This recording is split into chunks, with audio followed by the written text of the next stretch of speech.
Welcome to episode 505 of This Week in League. I'm Nate. And I'm Jay. And I'm Glenn. Glenn, you sound quiet, mate. I'm just saying. Just said hello. I know, you sound quiet. And I don't mean like, are you okay? I mean, you sound quiet and you know what these cunts are like. I sound as in my microphone. That's better. That's better. Yeah, that's Jesus better. Fucking Christ. If you could please exercise correct microphone discipline, please, to avoid the inevitable slings and arrows that'll come your way that you'll read and I won't. It's how these people seek, wow, you sound amazing. validation. Holy fuck. What did you Seriously? just change, Glenny? That's the best you've sounded in like fucking ever. Seriously. I put my hands on my head. Okay, don't move. Stay in that. Okay. You got to hold that pose now for the next hour. Righto, gotcha. Okay, wow. I can see 5-star reviews coming for you. Probably 100%. not. For this one, Glenny. That's 5-star reviews. That's not what they do. I've been The great. scale, the scale is on a scale of 100. It's the Rotten Tomato scale. I've been great every moment I've been on this show, and I was still great when I wasn't on the show. These cunts just want to keep running at me, so they can have their turns. Glenny, keep knocking what's them up? down, do you? It's like you're in solidarity with Noffa. You know, he sounds like. That's offensive. He sounds like Royce Hunt, who has kept the meme he's kept the meme alive this week by when talking about his stoush with the redheaded crybaby Corey Horsburgh. He was sent to the sin bin for striking after retaliating on Corey Horsburgh, and so he's already penciled in their round 27 rematch. And when asked, he said, "We'll get him next game." I've never seen a front rower hide behind a halfback. You can't just hold me in and push me over and not expect anything. I was a bit upset about that. It is what it is. It's rugby league. We get on with it and bash him next game. He then went on to say, as Ricky Stewart would say, he's a weak-gutted dog. So he's kept it alive. Ricky birthed it for us, and Royce Hunt, not even his own player, has kept it alive. That's Glorious. fantastic. I'm looking for it to become as ubiquitous in rugby league as think of every other like cliche, 110%, training the house down, unleashing Luke Brooks, all of the usual. I hope it has the longevity of all those cliches. I can't remember because I've really tried to put it out of my mind, but I forget about the fact that I was socialising with this absolute fucking piece of shit, scourge on society, Mike Stevenson. I had lunch with him over Christmas time when I was in Sydney. If I'm not mistaken, I'm pretty sure he had a weak-gutted dog T-shirt on. Yeah. Oh, I feel he may have worn dog that. one? as a Canberra fan, he's contractually obliged to wear at least 12 pieces of attire every season with actual quotes from Penrith players, just because of how fucking badly the club owns his. Right. See, Well, I wish he was I'm trying to contractually think- obliged to wear pants because that was a bit offensive. Was he there on grand final weekend? Because I feel like he might have been. I feel like I've seen that shirt. Oh, maybe he did. Again, He might have worn it. Yeah. I do try and erase my interactions with Mike Stevenson in particular There you go. from my memory. The other thing, like everything, that off-the-cuff comment has created a fucking uproar in the NRL media circles with fucking that is such a polarizing thing that Ricky said it and he got a suspension and it was the first suspension a coach has ever had and now you can just say it and there's no repercussion. Like, fuck me dead. These cunts would argue over a bag of shit in the middle of the road. Mm-hmm. Like, he's had a swipe. That's all.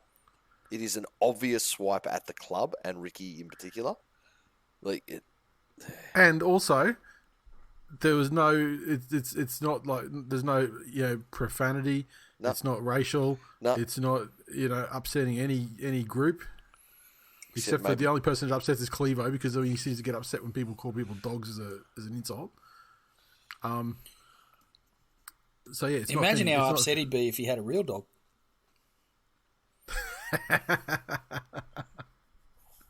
not something that identifies as a dog. Something that's closer to a slipper with a bum. Now, I didn't have too much news really to talk about. There's plenty of stuff that's like revolves around the games, including the new strategy to unleash Brooksy. Yes. But something that caught my eye today, and it's not a story or anything, but it's just something I pulled from the WTF files of like, why is this cunt piping up? The story starts though that the Dragons have basically said yesterday that they're going to start the application process for new coaches, and if Griffin wants to continue to coach them from next year, then he'll have to reapply for the position. And it's not like he's been sacked or anything. Like, I mean, they're saying at least with their words, they're indicating that, you know, like, he does have an opportunity to continue if he blah blah blah.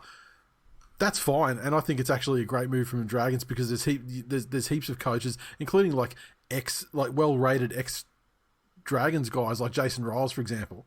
I'm sure after Manly kill it this year, Flano will be up for a job again as well. Dean Young's always highly rated; he's another old boy for those guys. So the coaches are out there to replace Griffin if they, you know, do the application process well. That's fine. That's not story. That's fucking good business, probably from the Dragon side.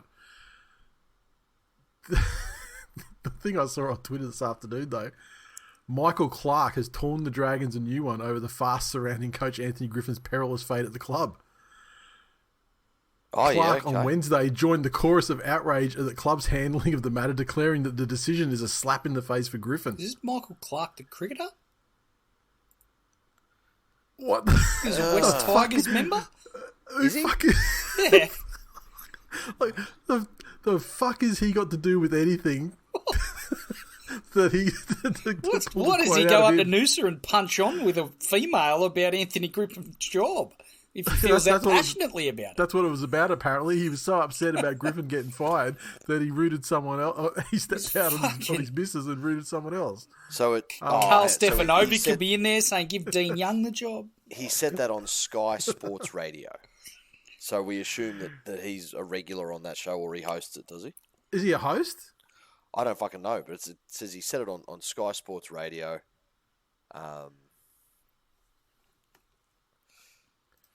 Fucking hell. Yeah, that's what I didn't want to talk about. I literally just want to say, what the fuck? Yeah.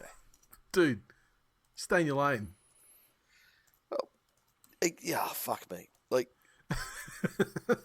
this is that thing where... I don't want to be a gatekeeper for rugby league in any way, shape or form. But... Well, look, I guess it goes to the level of non-news there is at the moment, which I was thinking before the show. Like, before round one, I was all fucking set for us to have like a lockout season, and there's a fucking we're delaying the season because this fucking RLPA bullshit is happening, and getting kids in that weren't good enough to play in the NFL. That's come and learn the game and play for scab teams. See if Keanu Reeves wants to come play halfback. Did that just go away, or was there any? Yeah, it was an 11th hour agreement where the parties found their ground. And did they ever put out what that ground actually was, or did everyone just fucking spit private business and now it's all just we're sorted? I feel like they did, but I mean, like pulling it out of my ass like on the spot right now. Yeah, okay. I couldn't tell you, but I feel like they did. Yes, because V'landys just has to realise that you can't. That rugby league players, they may be brain damaged meat puppets, but they're still smarter than fucking horses. Correct. And you can't bulldoze your way through rugby league like you bulldoze your way through racing. Yeah, that's it. So, anywho, that's a fucking great week if there's no news. Yeah, I mean, look, the stories mostly revolve around the games. Yes. I mean, we did have the passing of John Sattler. Probably not as old as you would like people to reach. Yeah. In this day and age. Iconic figure in the game, obviously. An iconic figure for the toughness that will probably result in class actions. Yes. Over the next decade. But and what a pair of fucking testicles that gave the world the greatest tackle to ever be made in a rugby league game. That was his greatest achievement. I'll tell you, that's. I was talking to someone the other day about random player meetings and stuff like that, and like one of my favorite ones is the way that you just you like I've never seen. Look, I've clocked Pornhub, right? But I've never seen anyone get from hello to deep throating someone's member as quickly as you on Scott Sattler when we ran into him at the airport that time. Well, I tell you, if your club had anyone worthy of that level of appreciation for achievements, then you may get to know what that feels like. Maybe you'd give the hard pass anyway, Nat. I mean, it was like the Virgin Lounge at the airport. I mean, let's have some decorum, will we? Wasn't a virgin after that. No, it's the dirty hall lounge. The Virgin Lounge got a fucking unscheduled limewashing that day. He was a fucking gentleman that day. Everyone was dusty as fuck. We just had he was such a good bloke, a grand final. And like did the like, okay, we'll have a chat and this and genuinely was happy to sit there and have a yarn about the grand final and how it went. Yep. And all that stuff. So great bloke. Agree. So in the absence of any real news, let's get into these games. This week the Roosters had the bye. Which is, they could probably use it, to be honest. I mean, they got off in a 4-point game, a big win against the rivals, and I think they could use some time to heal up. The first game is the grand final rematch, Thursday night. The Parramatta Eels, the winless Parramatta Eels, the 0-3 Parramatta Eels. Yet not last on the table, Parramatta Eels. Can you feel a draft? No, I can't, because the window's firmly fucking shut. Parramatta Eels. Their window is such that it's the type of window you'd find on a submarine. It is so fucking sturdily jammed, closed, never to be opened. Take on the Panthers. Parramatta are last of all the actual NRL teams. Well, yeah. They're in the relegation. They're in the relegation zone. So, the Eels, they welcome back Ryan Madison after his self-imposed suspension following the grand final. Yep. Dory shifts to the back row. Murchie's out of the squad injured, and Brendan Hands will debut on the bench with Momo Isaiah out of the 17. The Panthers side welcome back Scott Sorensen, and he replaces Eisenhuth on the interchange. Yep. Now, in a professional rugby league club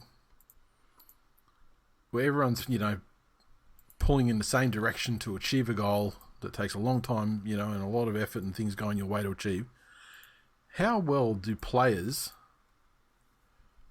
respond and receive a teammate who, for the sake of a couple of grand, who makes a decent amount of money in his contract too, mind you, for the sake of a couple of grand, misses the first 3 games of the season, in which they lost all 3? Look, in the spirit of fairness, though, wasn't there like a mitigating circumstance where he assumed trials were going to count and then that changed, or wasn't the case or something? Ignorance is not a defence. I know, in the face of the law. No, but there was something about it, like where he thought he had like a 5-day period to change his mind or something, or then he tried to change his mind at the start of the season. That's yeah. But look, maybe I thought he was just being tight. Honestly, look, we saw it in the Roosters, and that's a narrative I'm prepared to run with because it's hilarious. Fuck the Eels, etc., etc. Sure. Like you look at the Roosters' first 2 games and then look at the performance they put in against South Sydney. There is a vast difference in any team when they have something to get up for. Yeah. And the Eels have something to get up for here because they were fucking embarrassed in that grand final. Mm-hmm. That went down as probably the poorest grand final performance in the history of the sport. I'd be inclined to agree. Yeah, Doggies they- in 2014 they really weren't much brought top either. shame. In a world where a team lost 40 blot. Yeah, no, Yeah, but Melbourne they Storm played better than the Eels did. And Like, they they didn't have played their better best in player. that 40-0 loss. They played better in that 40-0 loss than the Eels did last year in the grand final. Yeah. But the amount of shame that they've heaped on themselves and their families and the club, future generations, Their ancestors. like that stink travels both ways through time. Mm-hmm. It's almost as if it's just now this infinite stench of defeat that will waft and follow them around forever. So they better be up for it. And Penrith weren't at the top of their game the first two rounds either. So it's an opportunity for Parramatta to really turn their season around at this early point. Defense hasn't been their strong suit. So I'd be interested to see how this game plays out. And we mentioned it in the review show that there were so many games where the points were absolutely off the charts because no one was really putting that effort into defence. I'd be very interested to see how this game goes because that defensive mentality has been the backbone of Penrith's success over the last 3 years. So whether they get out there and they're just, well, fuck it, we're going to throw the ball around and score 1,000 points as well, or whether they'll actually knuckle down and say, well, no, fuck you. You want to beat us, get in here and beat us properly. I feel like the Panthers as well will just because of all the shit they talked after the grand final. I think they'll want to back that up as well. Yeah. Like they'll want to put them, keep them in their place. Correct.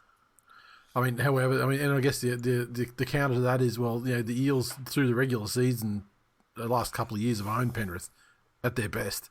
So do they take heart of that and use that as as what galvanises them and gets them past their early season slump? Put that in perspective. They just so happened to come across Cleary on his worst performance of the last 2 years, the first time. Then the next game was the one where he got sent off in the first 20 minutes. So again, there's been circumstances that favoured Parramatta in both of those wins. So they are still very, very much but I mean, Penrith's sons. but you're talking about the grand final, and I mean, there were circumstances that favoured Penrith in that win. That they were playing Parramatta. That's what I've been saying. The game was a grand final. Yeah. And Parramatta Eels can't win fucking grand finals. I mean, shit, we've barely seen it happen in our lifetime, and we're fucking old as shit. So. No, Penrith 13 plus. Put your house on it. Yeah, I think Panthers are going to potentially blaze out of this one, and I find it more likely that the Panthers have a return to form in this game than the Eels do. Agreed. I see 24-6, something like that. That's how I see it. Okay. Yeah, like a similar grand final, similar scoreline. You're saying? I mean, grand final one tightened up because of a couple of junk tries. Remember, but it was about that. It was 20-something to 12 or something, wasn't it? Yeah. Well, thereabouts. I forget.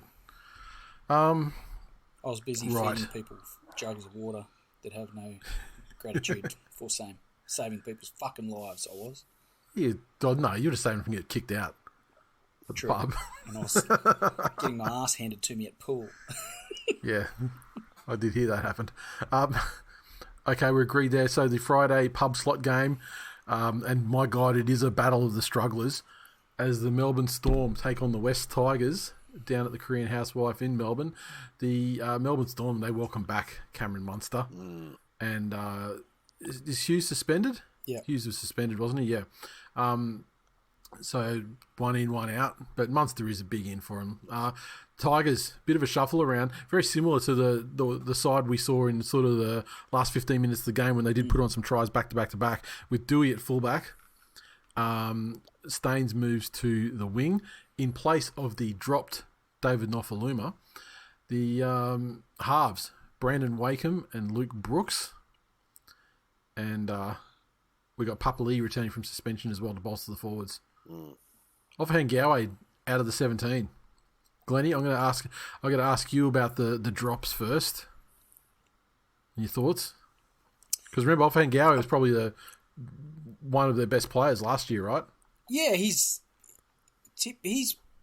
as consistent as a Tigers player can be in the positive sense, he was certainly consistent in getting his job done.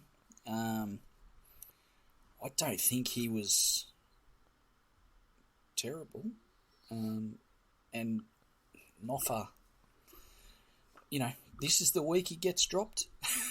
This is the thing. This is the thing with the Noffa thing for me. I mean, we spoke about it when we were watching the game on Sunday.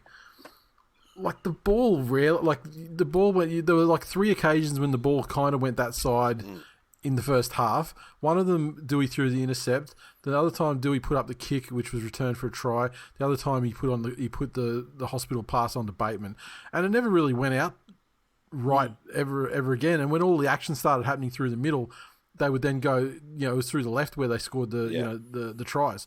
So, and I like to give Noffa a kicking.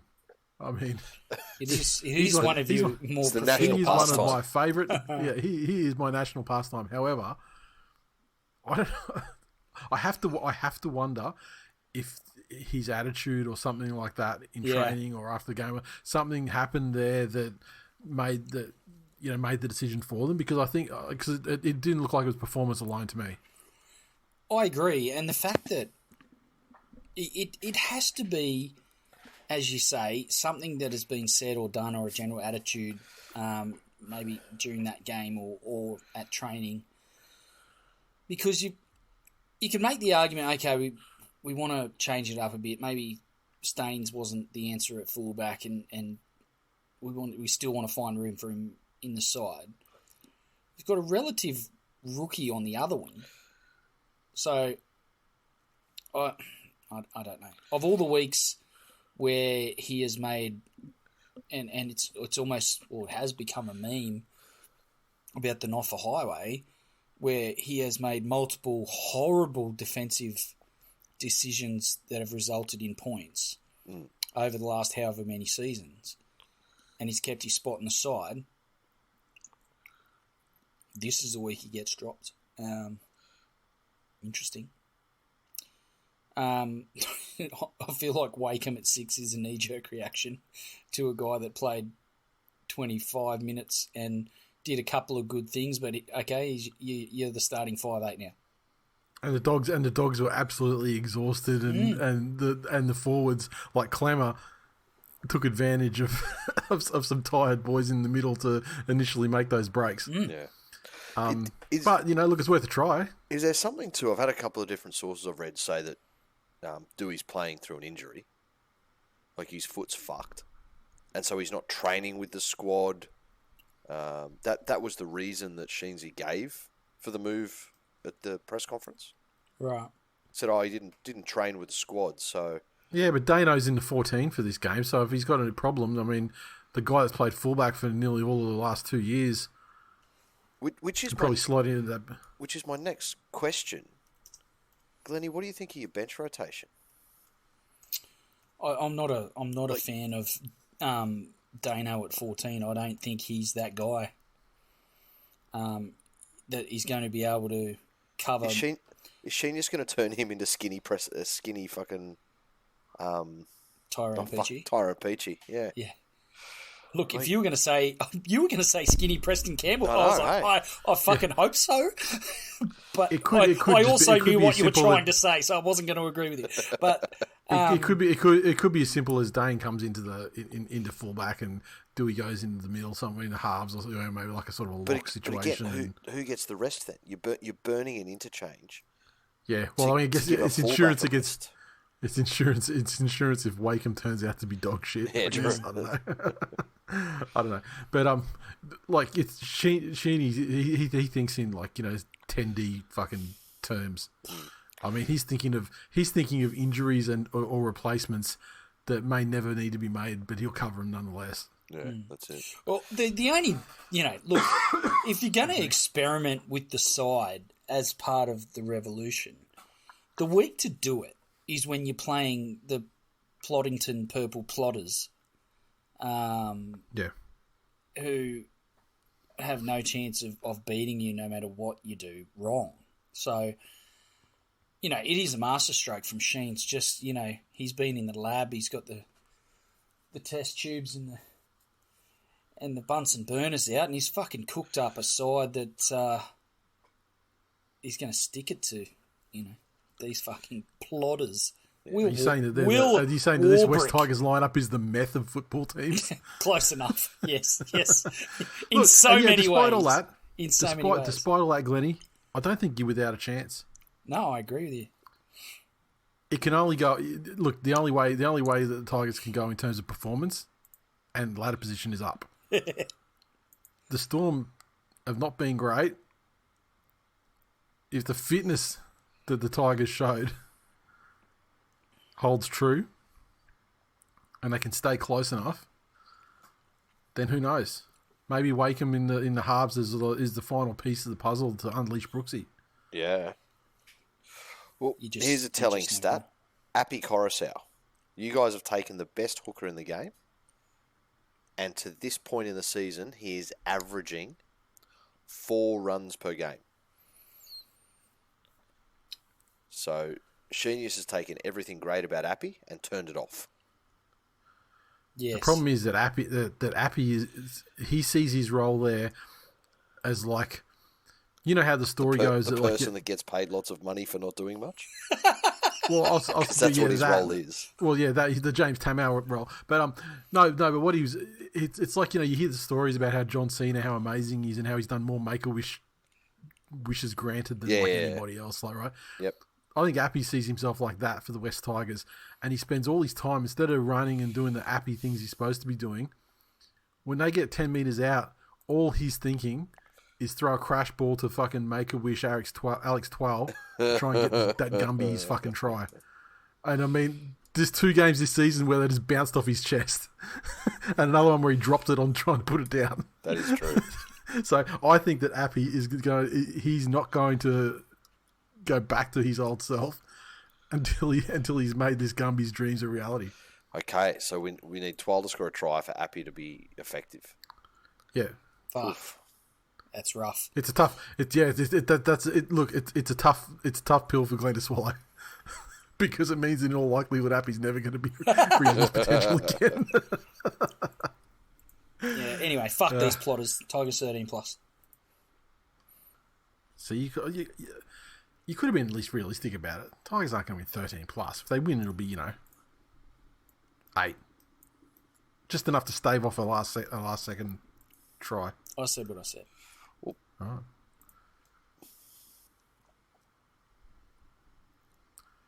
That's a weird way to say Storm by 18, but cool. The Friday night football 8 p.m. game is the first local derby. The Dolphins take on the Broncos, and sides here. Dolphins with some big outs. The big out in terms of Wanda Sykes, Felice Kafusi, failed to get his charge downgraded, is eating 4 weeks, and that 4 weeks might just be enough to stall the momentum of the new side. Jared Wallace returns, and I have heard that Katoa may not be 100%, so it may also potentially become a Milford revenge game. Oh, there we go. As well. The Broncos side, unchanged from last week. And why would you? They're going great guns. Glennie, what do you got? Kafusi's a big out. Who comes in for him? Wallace, yeah. Well, Wallace is on the bench, so now they're starting. They got the Bromwiches in the front row. Do they put Stone in the second row? Yeah, actually, good point, because I don't actually know. I'm just looking here, and the team list hasn't updated post his suspension that I can see here, so I guess we'll have to wait until they cut it tomorrow night. I just feel like his ability to force, you know, rush passes and force quick decisions, which could lead to errors. Particularly the way they're running with the Reece Walsh out the back and Correct. everything too. I think a couple of late hits and pressures and things like that.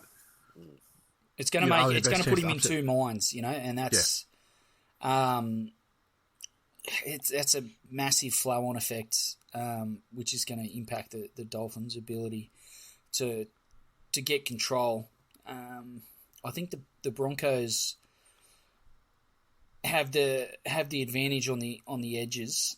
Staggs and Farnworth both in really solid form, and Ewan Aitken has probably surprised me a little bit defensively. He's really stood up for the Dolphins, but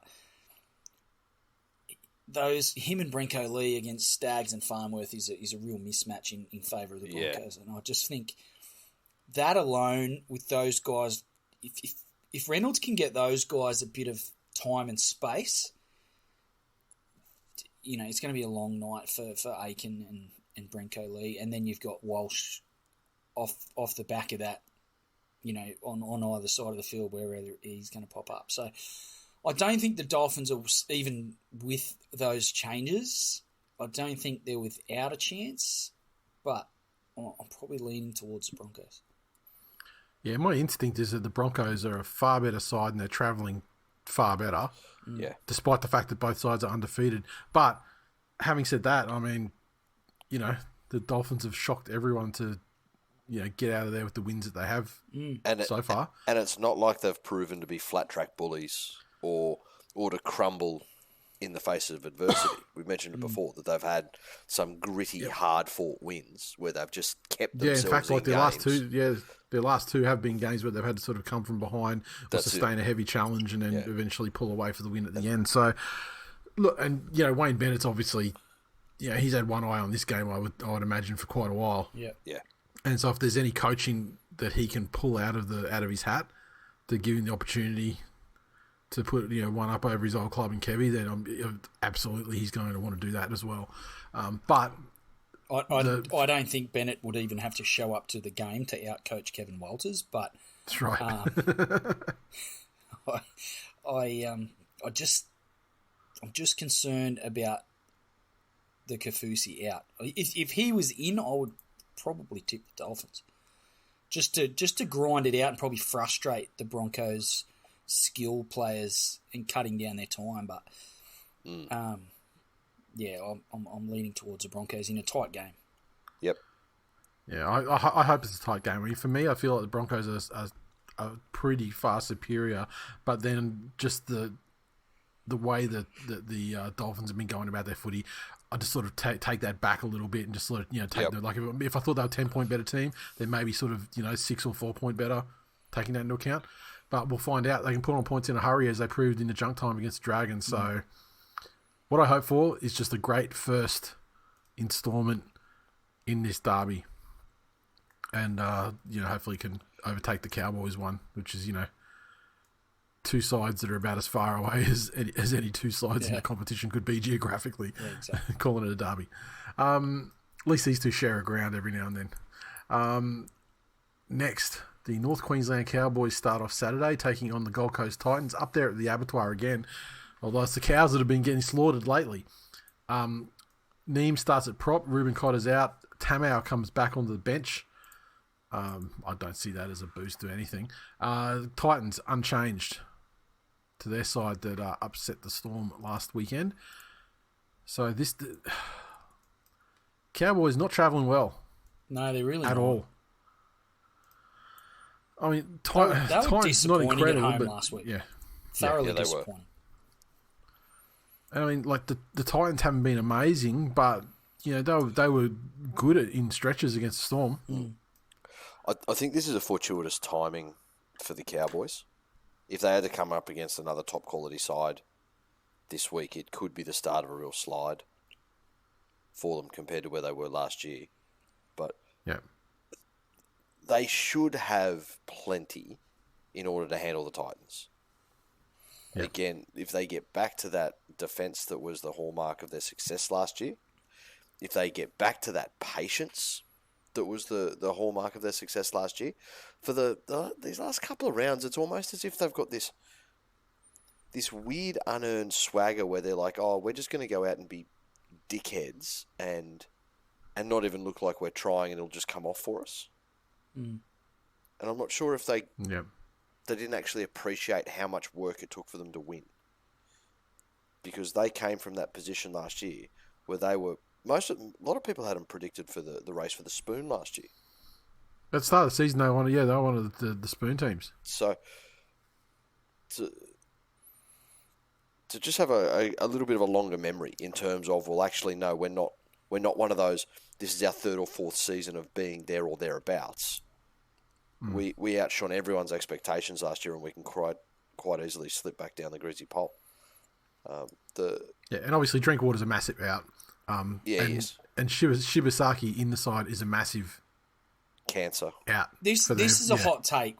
I don't think the Cowboys are travelling.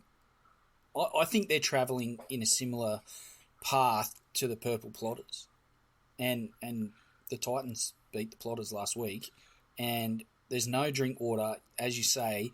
Shibasaki's in the side. You're going to have Shibasaki having to make decisions with Kieran Foran time and space, and Brimson, you're running off the back of that. I think that's a real danger for the Cowboys, and I'm going to tip the Titans.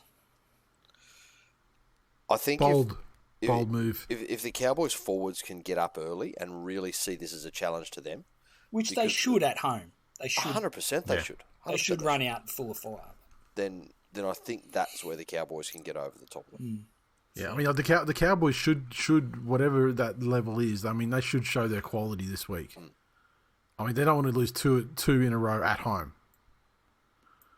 No. I mean, they are a better team than the Titans. At their both teams at their best. But look, the Titans are like I said, they put it on the purple fleshlights last week, and so they're definitely not without a chance. Especially if they can attack as well as they did. Yeah. Because the Cowboys, in most of their games, seem to jump out and then lose interest, 30 minutes in. Correct. So it's probably a matter for the Titans to weather the storm a little bit. Mm-hmm. And then see if they can come home like they did. If Verrills was playing, that changes things. I think the Titans would be fucking specials. Yeah. Because if you look at the Titans forward pack, they actually match up quite well against the Cowboys. Yeah, but also I put it to you that in the game last week against the Storms, Randall wasn't terrible either. No. Right, Saturday night we've got the South Sydney Rabbitohs taking on the mighty Manly Seabs Eagles at Accor Stadium. The Rabbits, Sele is out under the new 11-day concussion protocol. Shaq Mitchell is out with a foot injury. Totola is missing with a knee injury. Saluka Fafita and Host come into the starting side, while Taffy returns to the bench. Manly side unchanged from last week. Big game. I think this will be a cracking game. South, pretty handy favourites. Heavy favourites, yeah. Which I'm not sure I agree with that, but I don't know. It's a test. It's a test for Manly. Rabbitohs will be buoyed by they had a tough game, which would have sharpened them up. I think last week against their nemesis. They come in against Manly heavily favoured to win, and I think Manly have the side on paper to beat South. I just wonder if they might come up against a slightly more calm. I think the point you made. Are you saying Cody Walker doesn't have a reason to hate Manly, so he's going to be awesome? Yeah. Here's a question: does because Cody the point Walker... that you made, the point that one of you made the other night about these games such as the Roosters or Penrith, where he walks out there with the red mist. Yeah. This is not one of those games. Yeah. And I think there's so something how does he feel? How does he feel about John Sattler? No, it's a serious question. It's a good question. Because we know how the West Tigers treated Tommy. That is true.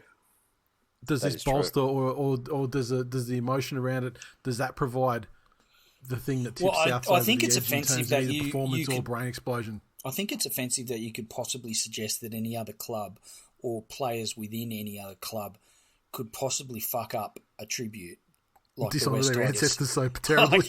It's offensive. There's only one team that can do that as well as Yes. the Tigers, and that's them. I hate to say it, Nate, but I'm going to lean towards South. I think it'll be a tough game, and I think it'll be close, but I think South will win. Yeah, I think that. Go ahead, for it. sorry, Jay. No, go for it. You go. I'll take the final word. I'm going to be curious to see what sort of Cody Walker we get in this one, simply because this year he has only shown brain snap Cody or out of control angry Cody, and we haven't had those stretches of brilliance. And I mean, 2, 3, 4 game stretches of brilliance between those brain snap moments that we were used to. It's been nothing but. So this one I think will give us a good indication of where he's headed for the remainder of the season, and really what Latrell sees in terms of his representative future going up against the person who is, let's say Teddy's the heir apparent, the incumbent for the one spot for New South Wales. Then Latrell's going head to head with the guy who is poised to take it. So this is his opportunity to really stake his claim on what he can provide to a side at that rep level. Yeah, I think at the moment, the weird thing about the odds on the betting odds, there's like out of the two sides, Manly's clearly the form side at the moment.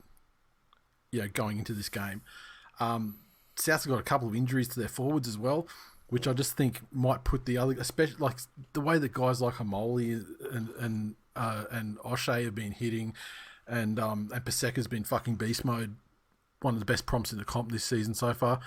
It's really just going to come down to it's going to require brilliant non-head fucked Cody and Latrell to even keep South in it. You got to remember last year, South were a good team. They were, a team that went deep into the finals, and when they came up against Manly, they barely won, even though Manly had a guy sent off in like the fucking 3rd minute or something. Like these Souths are literally our bunnies, and Man's going to fucking destroy them. Siebes' revenge game.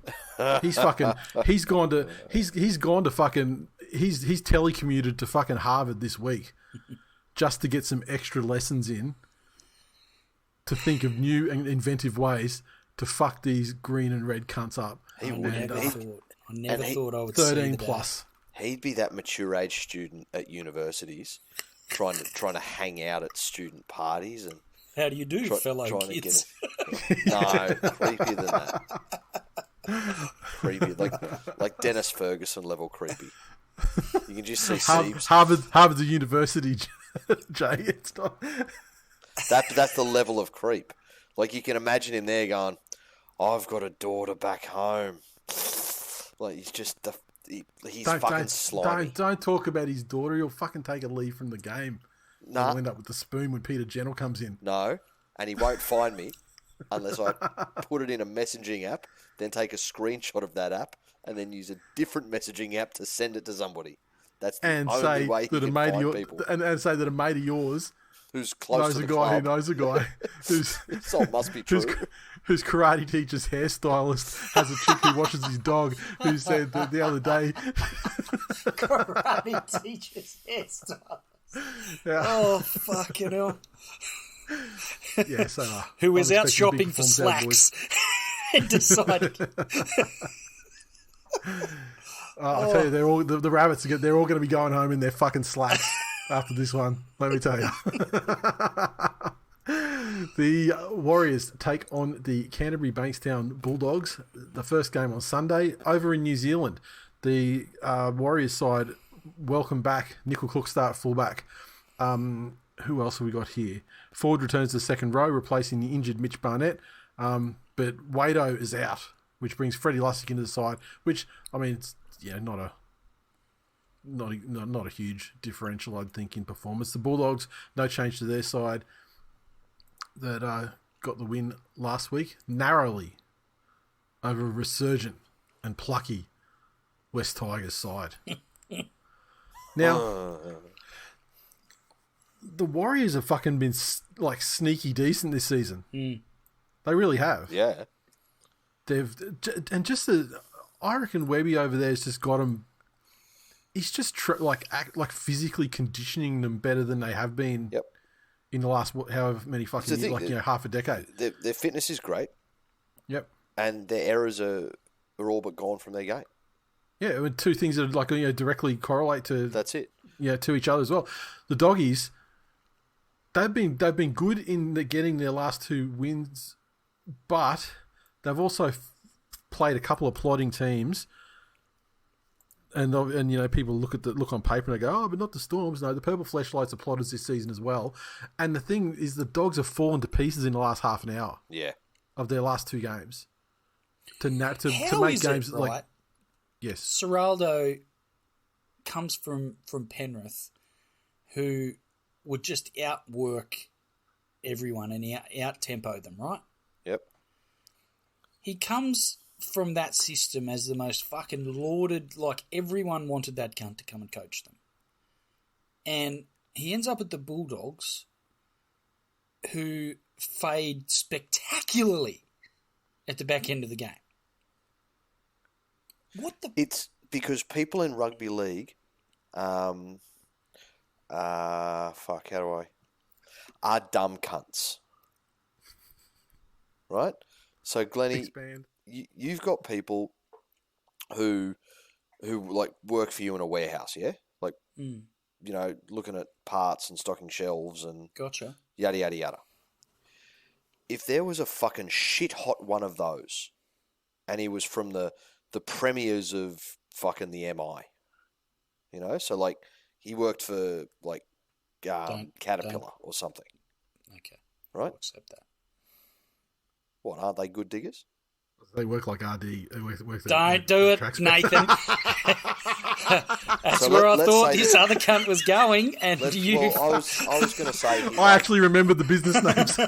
Well, I was going to suggest that he might have an RM Williams sticker on the back of his car. That was going to be my subtle jab. But imagine if you hire this guy, right? So you come on over from fucking Caterpillar.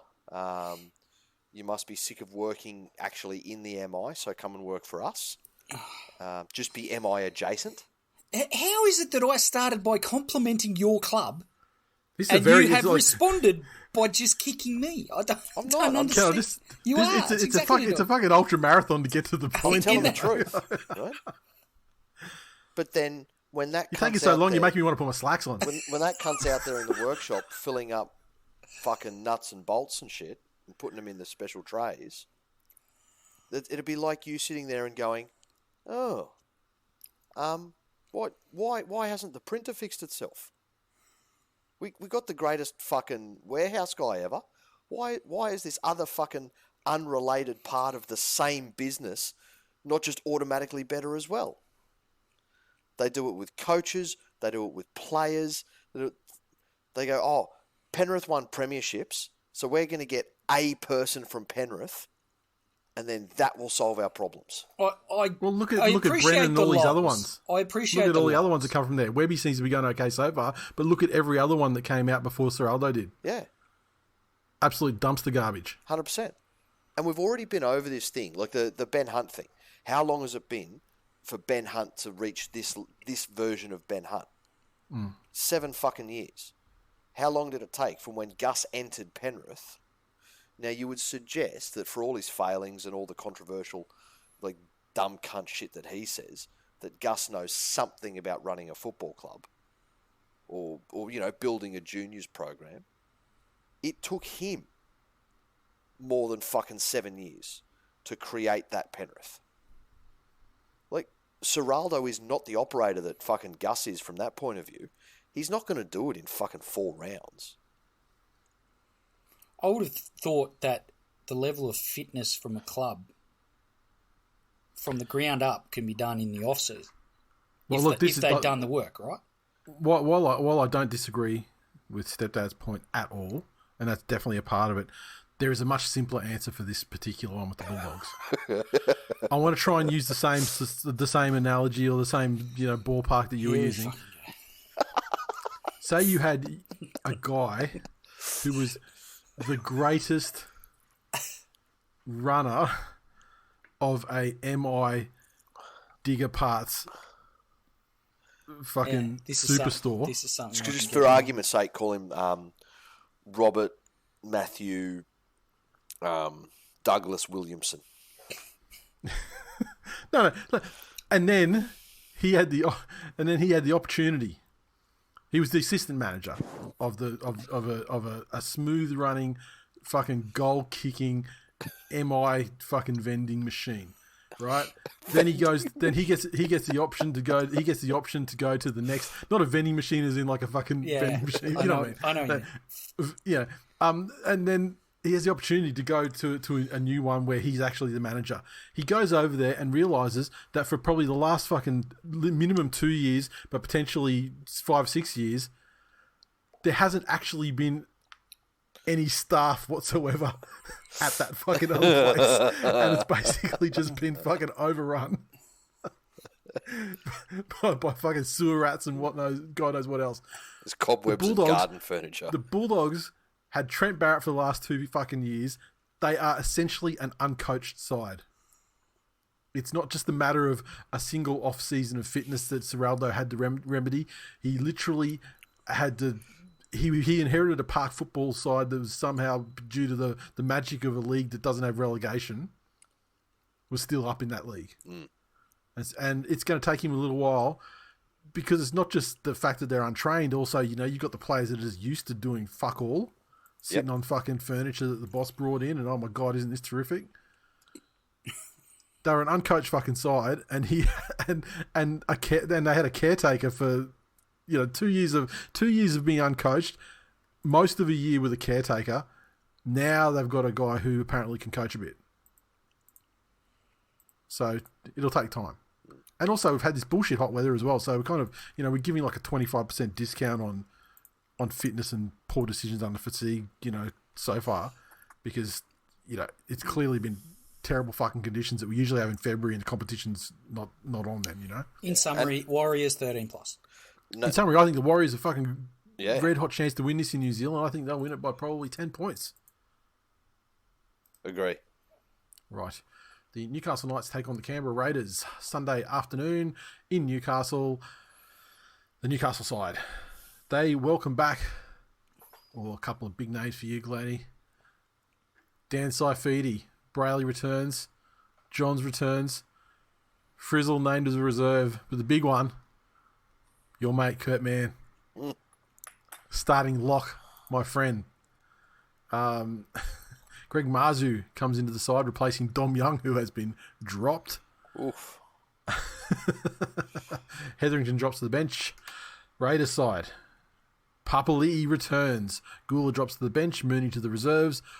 And with Danny Levi getting a broken jaw or whatever happened in the game last week, we get Wolford straight in.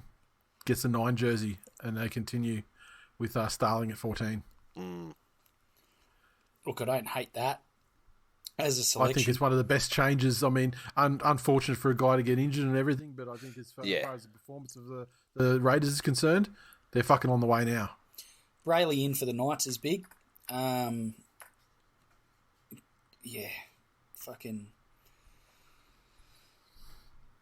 Lachlan Miller was good last week. I don't think that's a terrible spine for the type of side that Newcastle are. And Canberra, away from home, facing an opposition with the worst player in the NRL playing 13. I think Newcastle might get the job done. Brayley being back is huge, and he's going to give them some of that forward punch through the middle, which they're going to need with Papali'i back for the Raiders. But I'm going to tip the Knights in a close game. Raiders starting with the hooker for the first time this season. Big Papali'i back inside. They won't know what to do with themselves. Yeah, Papa back, but again, Nate, as you alluded to, some Knights time bench is off, fucking hopeless too. Some time off and some hot weather. Can he do as much as he would at another time of the season? But what's the forecast for this weekend? Do we pass that shit now or what? I don't know. I'm tipping Canberra for this one. I think same. Newcastle are paper thin in terms of depth.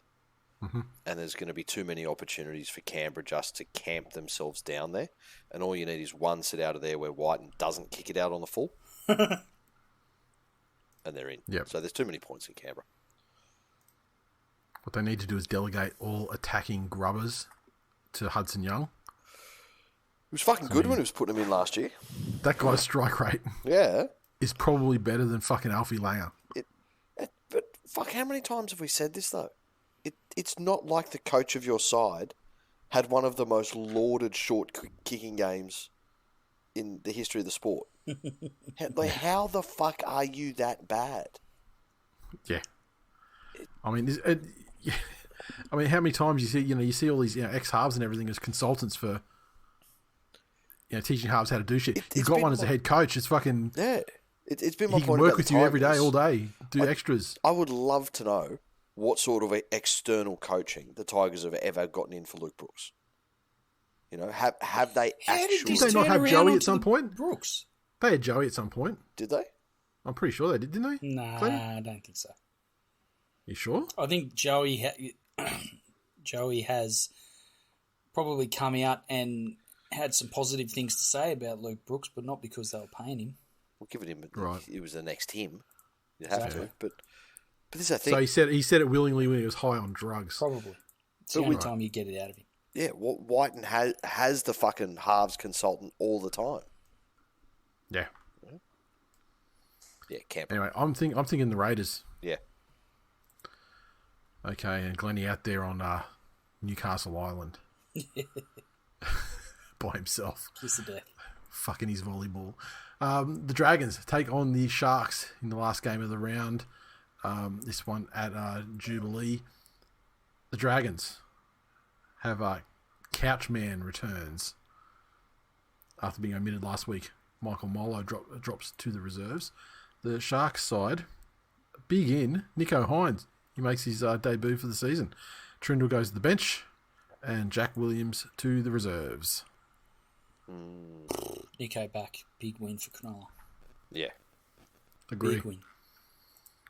Now look, and the Dragons have been very good, at least for first halves of games. So maybe it's a big win if the Sharks pour it on late.